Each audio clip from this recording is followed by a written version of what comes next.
G'day and welcome back for more Space Engineer Survival. And we have quite the clang engine here. That is the ballista. And it is giving me a very good reason to not want to build it onto a vehicle right now. It's also giving me a very good reason to be quite terrified with what's going on here. And I think I'm going to take a page out of Capac's book for this one, because this seems like a problem that requires a decisive solution. And I think I'm going to get the nugget a little bit clear, because this could end horribly, but I still want to do it. And that is, I want to release that thing and just get it done. And I think the best way to do that is going to be with my rifle. Okay, in 3, 2, 1, and when I shoot this thing should go flying, because this will not take much to shoot through. 3, 2, 1. Whoa! Gee, that came close. That came very close.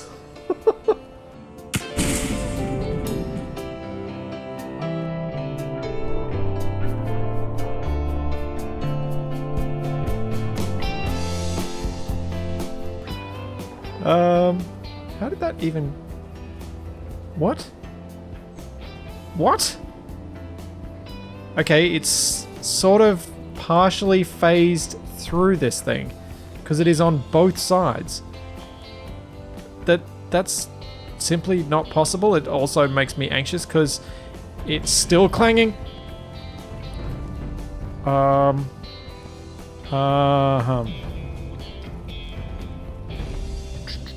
What to do? I think that.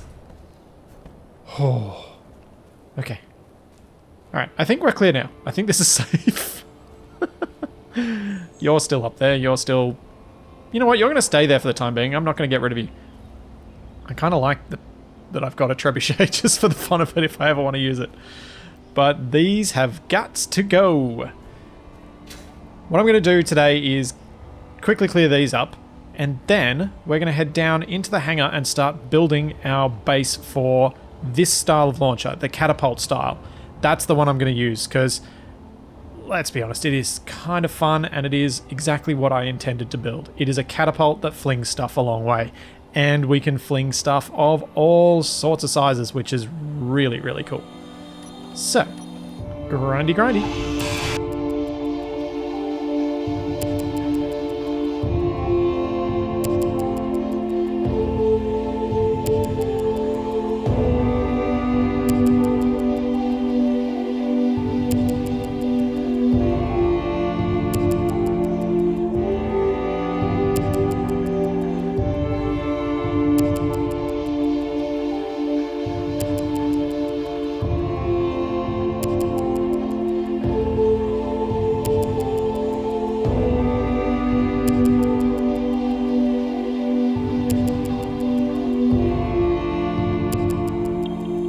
So now that we've got a decent space to build this tank in, I'm going to get going on it. And this is going to be the trailer for the tank, but it'll also be the same idea for the wheelbase for the tank itself. So starting off with the wheelbase, we're going for something quite different to the usual.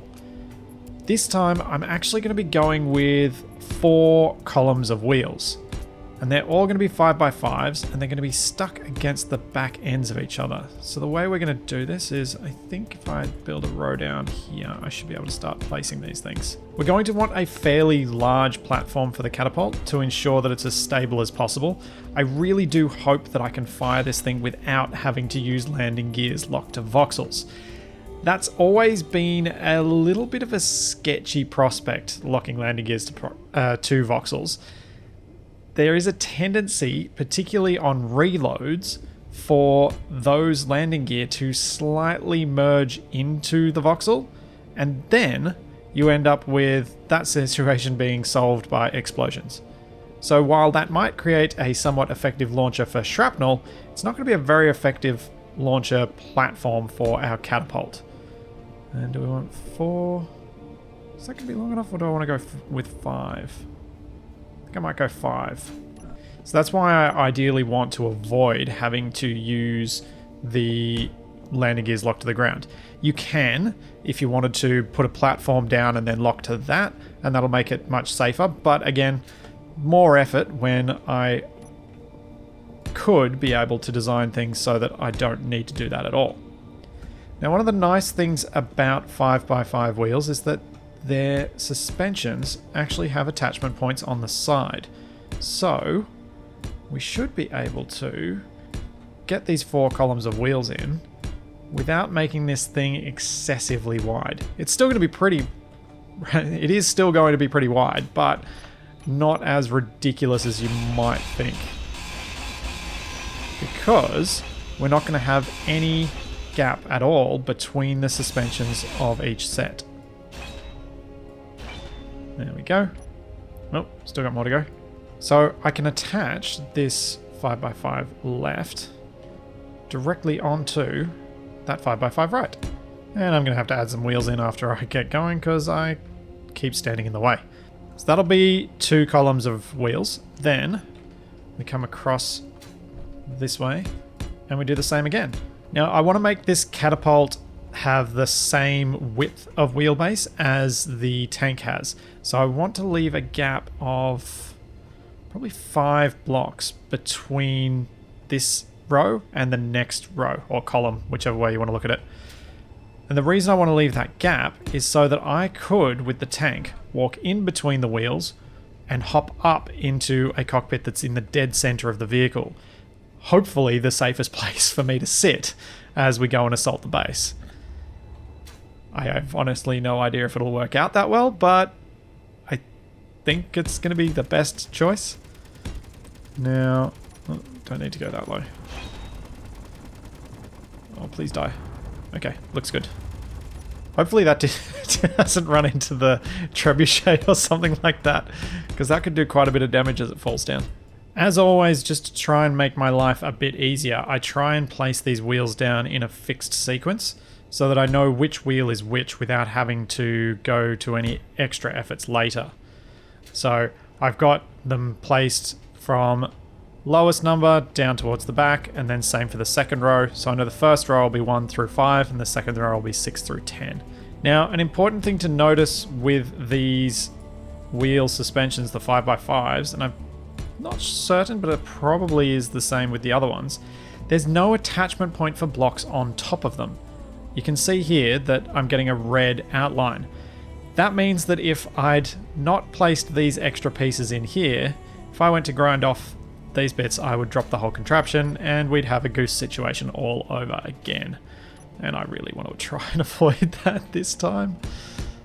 So there we go. This thing's pretty big, and I'm probably going to have to extend this parking area. I just did this off the standard tick dimensions, but I suspect having this as a trailer and then having another piece that's just as big as the tank, we're going to struggle to park in a spot that's only this deep.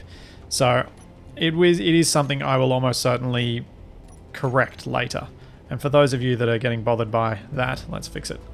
There we go. That was when I was repainting the floor that I think I messed that up. I think the first thing to do with this, now that we've got our wheelbase, is to actually start working on the catapult. Because I've got to think about how I'm going to fit a welder arrangement, how I'm going to fit cargo, and how I'm going to get it so it can all be automated so it can keep relaunching even when I'm not attending the vehicle. Because that is the plan. I really want to be able to get this thing so that it can work without me being there. So I can keep launching decoys or warheads or whatever I decide to launch into the enemy base, even while I'm piloting another vehicle. Now we should be able to add all our wheels. Yeah, there we go. That's what I wanted to do with that control panel.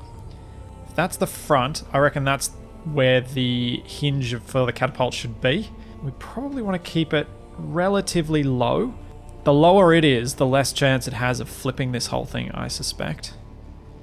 So let's go between these front pairs. I'm somewhat tempted to put an advanced rotor on this.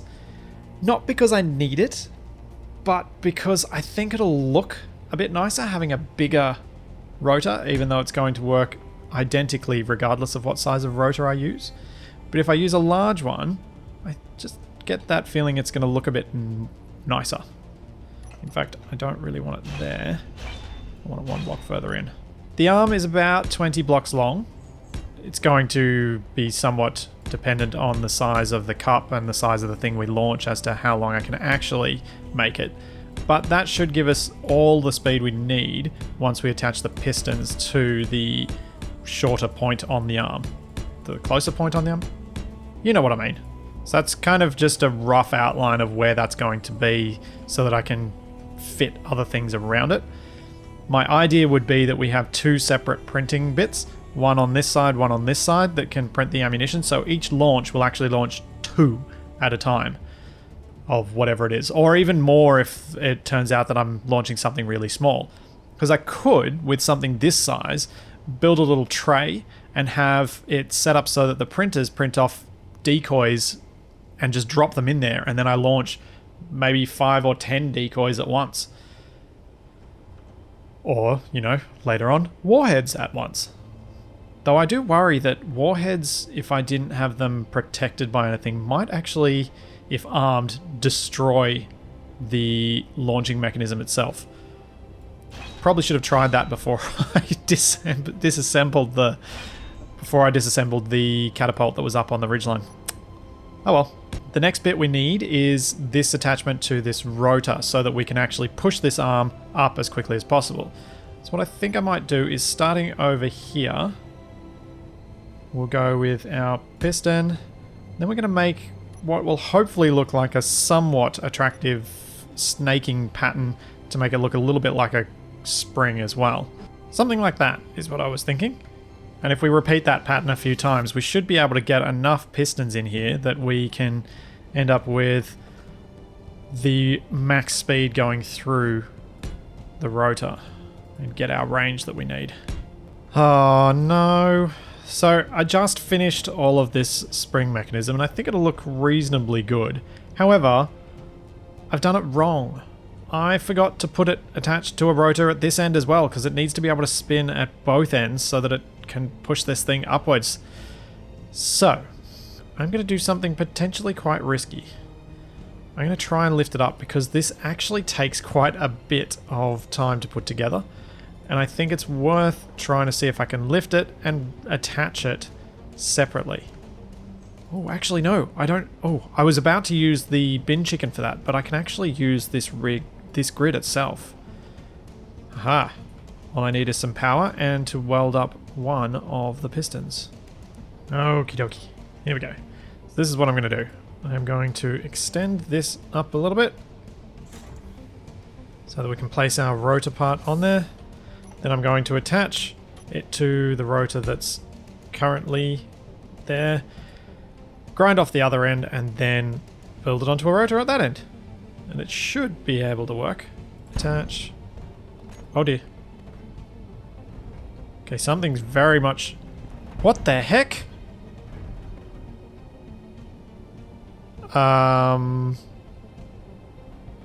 What?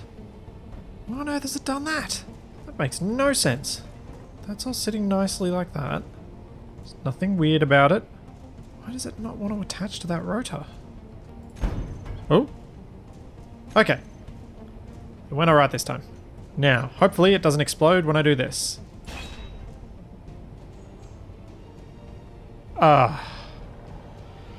It didn't attach! Gah! No! Alright, fine. Bin chicken it is. Well, this is also going to make it much higher risk, because attaching this I could end up with the bin chicken face planting. Now I may end up deciding that this is all a bad idea and that I should probably just rebuild the whole thing, but not yet. I'm not deciding that just yet. Okay, I think that's right. Let's see if I can line it up to that rotor there. In fact, I might need to use spectator cam for this, because I can't get an angle that I can actually see what's going on. Okay, F9, and then I can control the ship again. Is that right? Yeah, I think that is right. Let's see if that rotor will attach. Yes, it will! Come on, quick, quick, quick, quick, quick.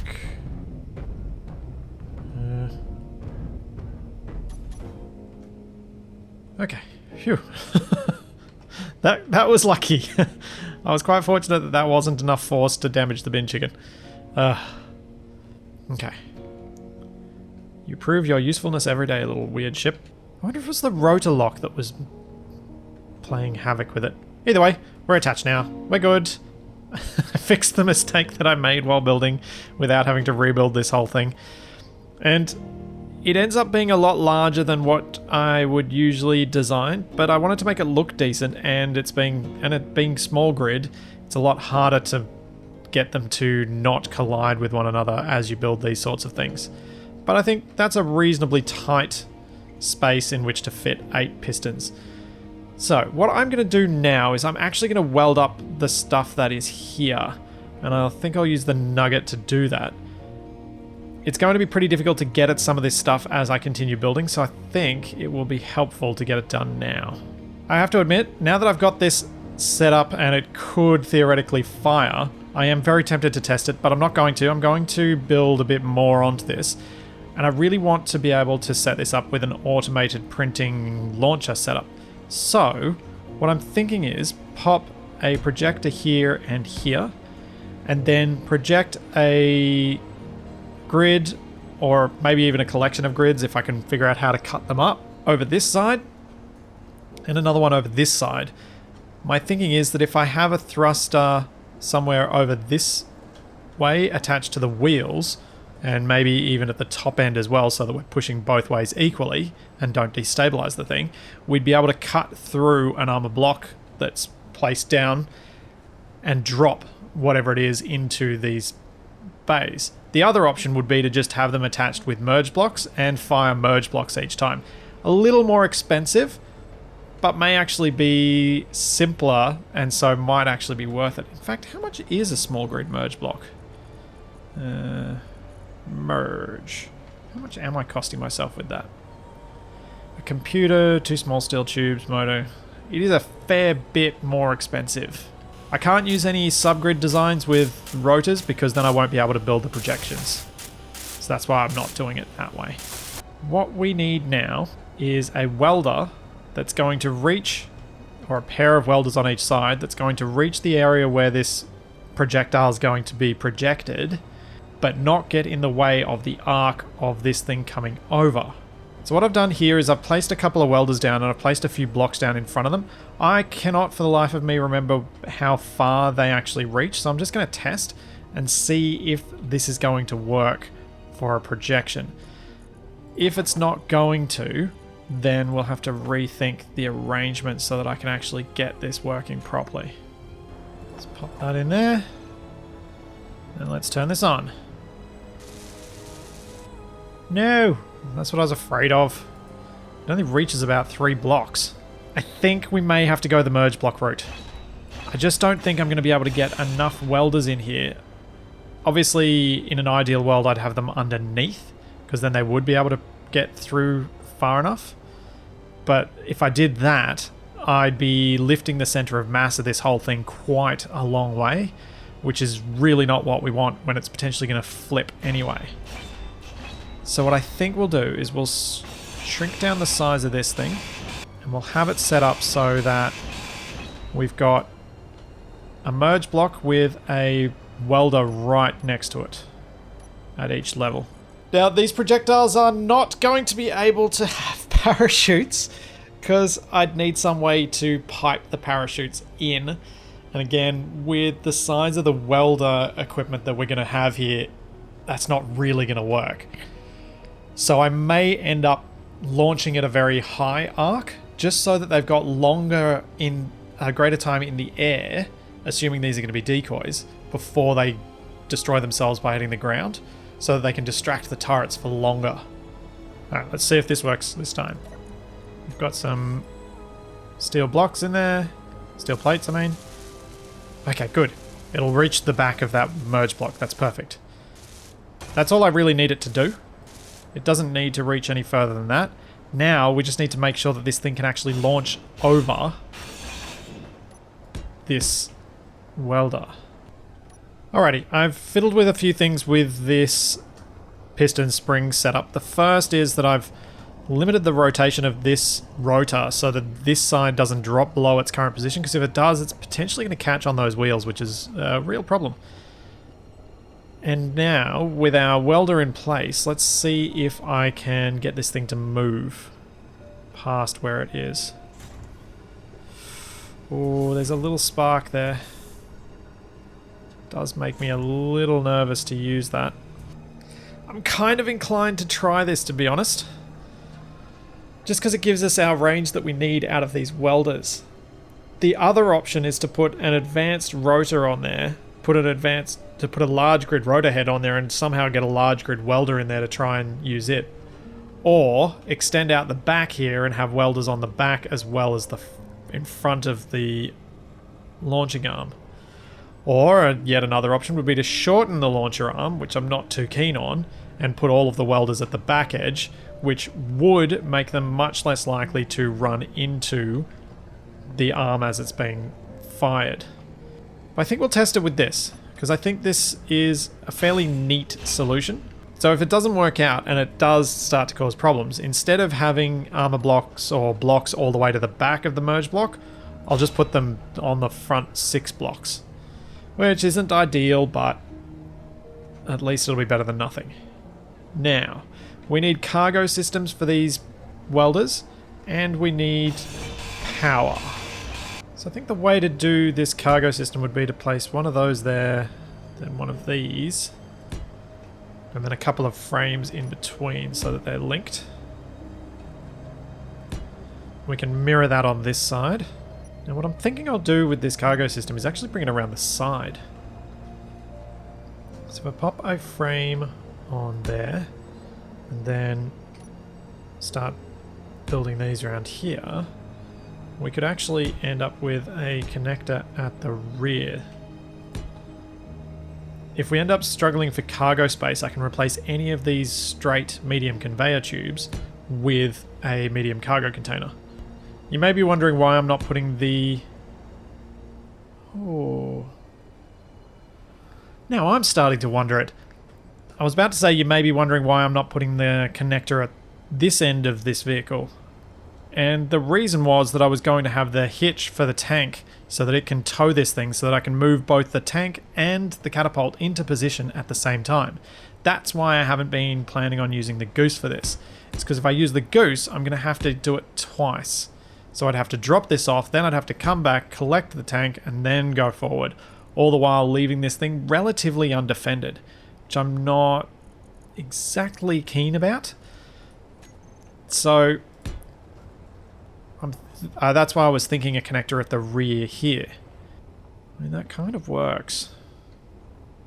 It's pretty bulky, but it kind of, in a cool way, it nestles the launcher mechanism in itself, which I quite like. And it'll be hidden from the side. I'll just have to figure out how I'm going to design the armor plating so that it kind of works with the structural or the functional parts sticking out past the rear wheels. And I'll have to be careful in some situations though. That angle between the wheels and there is pretty steep. It's going to be pretty unlikely that I'm going to be able to bottom this thing out. I feel like this thing is starting to take some shape. It's going to take me probably about a year to actually get the armor cladding done as I'd like. But let's just weld this up because I'm prone to grind things I shouldn't. But I'm actually quite happy with it. Now, I was thinking, with this extra space at the front of this thing, I was kind of hoping to keep it roughly even. Obviously, the pistons are only on one side, so it's not going to be perfectly even. But I have got an idea of things to make this capable of defending itself a little bit. So if we pop a Gatling turret there and another one there, that's at least something. We can also put another pair at the front here. And I was also thinking of putting a cockpit on this side so that once we detach from the tank, we can position this more specifically where we want it and be able to move it around without me having to do my whole Euro Truck Simulator thing that I seem to be so terrible at. At least, frequently so terrible at. Oh, I wonder if we could... Oh, that's probably a bit risky to put that on there. Although, don't need that back beam. We'll think about that, whether we put some more turrets on there just for the sake of having more turrets. Let's design this launch a little bit better, because it's really inefficient right now. Got to get some style in here. Can't just be building everything with square blocks, like the cubes. I'm really surprised this thing is so bouncy. Now, I was thinking, instead of having the projectors on the back ends of these things, I would put them underneath. So if I put one directly under each of these, I can then also put a row of blocks across the length of it to give it another bit of support. So I was thinking something like this. So something a little bit shapely like that should be fine for the moment. I may do some little touches to it later, as per usual.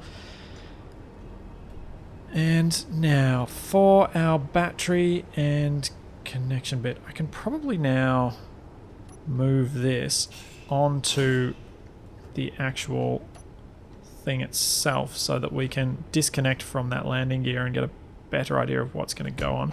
We'll just place it over here for now because I don't have anywhere better to put it. Alright, first off, I think the smart thing to do is not design anything above until I've made a proper bridge between these two sets of wheels. Something that I know I'm not going to be grinding away so that I don't end up grinding away something I shouldn't. I think for the internal arch, I actually quite like this shape.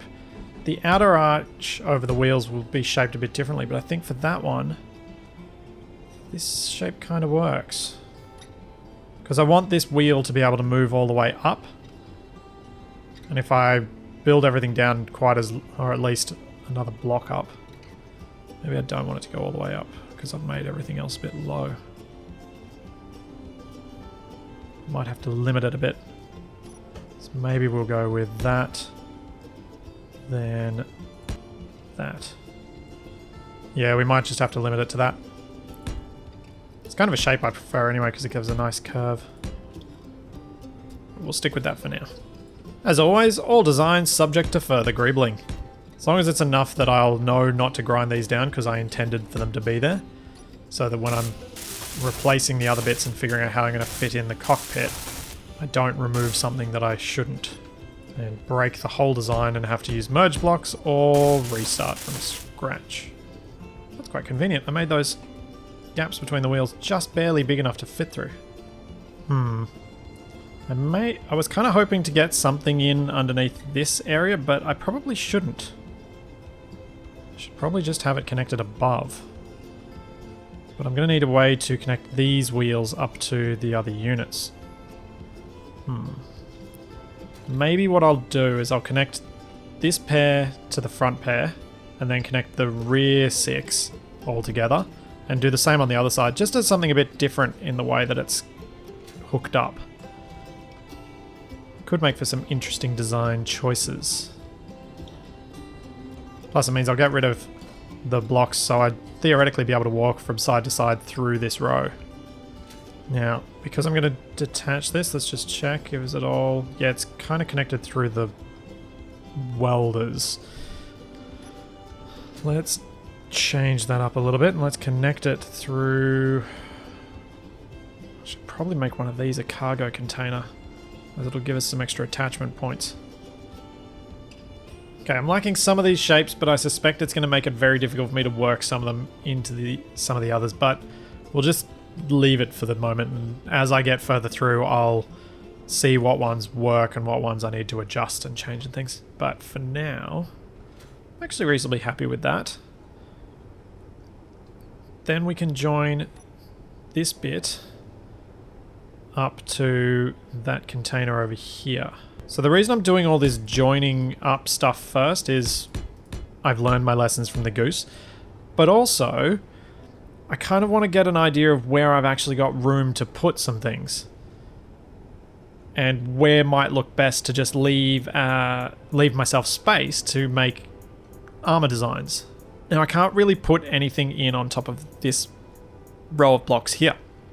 Because of the pistons, and they will move a little bit, it's not really a good idea. I have limited the rotation of this rotor so that things shouldn't be able to flip down and hit that, but it is still possible. I just hope I don't need that rotation. Guess we'll find out. Having all this mechanism inside the truck is actually making it a bit of an interesting challenge to figure out what can actually be put places. I'm not sure of the clearances that I need to leave for this piston machinery. I may need to just lay out some rough ideas of things and then take it outside and test it. Obviously I can't test it inside because the catapult will probably hit the roof. I was thinking with the outside edge of this to make sort of mudguard style wheel arches. So something a little bit like this. Nothing too dramatic, just little sort of over arches so that I've got a bit of room to place some other connector blocks into here. And because I've never done designs with any sort of mudguard shape, so I thought it'd be a fun challenge. Yeah, something like that could work. In fact, I kind of like it. Interesting. We have a couple of blocks just to place that I'm going to place now so that we can test this thing. We want a cockpit, and we want some batteries. Yeah, the cockpit's probably going to have to go right up here. So, going to have some interesting challenges working my way around. I'm not going to use a rover cockpit on this one because I'm going to be ending up using a hitch mechanism here. And so it'll probably get in the way, so I think the regular cockpit's the best way to go. Okay. Cool. Self-driving, or self-propelled catapult machine. We want to, with our wheels. Now, how did I number this again? So I want wheel right 3 and left 3. And then it'll be 5, 6, then 8 and 8. Turn steering off. And we'll adjust the rest of it later. But those are just the middle wheels, I think. So if I look from here, yeah. So we can kind of get away with that sort of steering for the time being.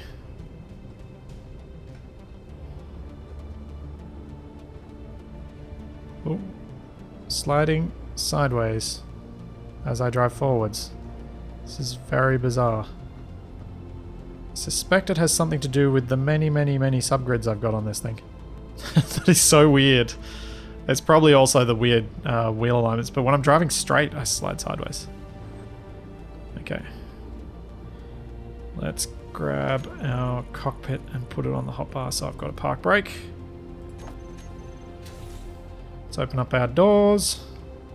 Haven't got the programmable block and the antenna and all that stuff, so I'll have to manually do it. Let's go outside. Oh, it would be nighttime! Rats. I was really hoping it would be daytime for this. Alrighty, so I haven't set up the pistons at all in terms of their length, so let's do that first. That's our 0 position. Let's just grab one of these ones. Let's increase it and see how much length I've got to divide amongst the 8 pistons. That is not happy. Looks like I am going to have to give it a bit more flexibility to spin past there. Which is unfortunate, because that's how this thing connects. Oh, I'm a dope. Okay, so what I'm going to have to change is that these wheels are going to need to be connected up to the rear ones, and I'm going to have to leave this as a gap in between that set. That makes a lot more sense, because then I can let that whole thing rotate a lot further through, which should prevent a lot of the clanging you just witnessed. So let's just set this up first to be connected before I grind that away. Now, as mentioned before, I probably could have set this up so that I had more clearance, but I've deliberately done this to make it as low as possible in terms of its center of gravity. Okay, that looks right. That's about the top angle that I'm likely to launch from. In fact, it's probably even less than that. I can probably go a bit flatter, I think. Okay, the 2 pistons that are off are the ones that I'm going to use to measure my distance for the rest of the pistons. So we've got 0.6 meters, so we've got 2.6 meters to divide amongst the 8 of them. Which should mean 2600 divided by 8. 325 mil each. So your maximum distance will be 0.325. I've just got to find the one that's already partially extended, because it's the one that needs to be at a different one. This one, that's it. The one with the minimum distance there. So this one will go to 0.625 as its maximum. All right. This, oh, big idea that I should have put in before I got to this point. If I want to prevent this thing from flipping, gyroscopes are probably going to be really helpful. So I'm going to build a couple on there. So glad I thought about that just before I actually fired it. I was totally about to fire the thing and potentially destroy everything. So good on me for actually remembering something for once. So at least that'll do a little bit to resist the flipping forces. A little bit more than just the mass of the thing itself. Now I'm ready to test, I think. Alright. Let's test this thing at 1 meter per second. 3, 2, 1, launch. Okay. So that was a thing. It launched. It launched the whole vehicle. What happens if I do the quick slam down thing, which I don't really want to do. I want to use a script to make this not happen quickly. Okay, I do flip a bit. But it looks like if I put enough gyros on, I'll probably be able to prevent all of this. Uh-oh. Uh-oh. Lost a little bit of armor. But not too bad. Actually better than I thought it might have turned out. If I have enough gyros, I probably can prevent the flipping, so at least as it launches, it will just kind of stay level and then land itself again. So next time it's figuring that part of it out. So that flinging then was kind of terrifying. Not as bad as it might have been, but still not ideal. I'm thinking of maybe a few more gyros will be enough to at least keep us level as it works. And I do need to use the script options so that I can have the pistons extend rapidly but contract more slowly, because I really don't want it slamming down into these wheels and destroying these projectors or the welders when it does that. But I'd call that a pretty reasonable success. We don't even have the mass of components in these cargo containers yet, so it's a lot lighter than it will end up being. I could put some unwelded mass blocks in this thing just to make it even more heavy. Obviously they're unwelded because I can't build the components, and I like using mass blocks because I think they're actually one of the densest blocks, and that's why it's kind of nice to use them for balancing things like this. I'm not sure it'll be enough to prevent the flicking off the ground, but at least the gyros made that relatively safe. So there's finishing this thing off and then getting started working on the tank so that we can finally get rid of that base in this direction. So I really want to take that thing out. So there's all that and plenty more to come, and I will see you then.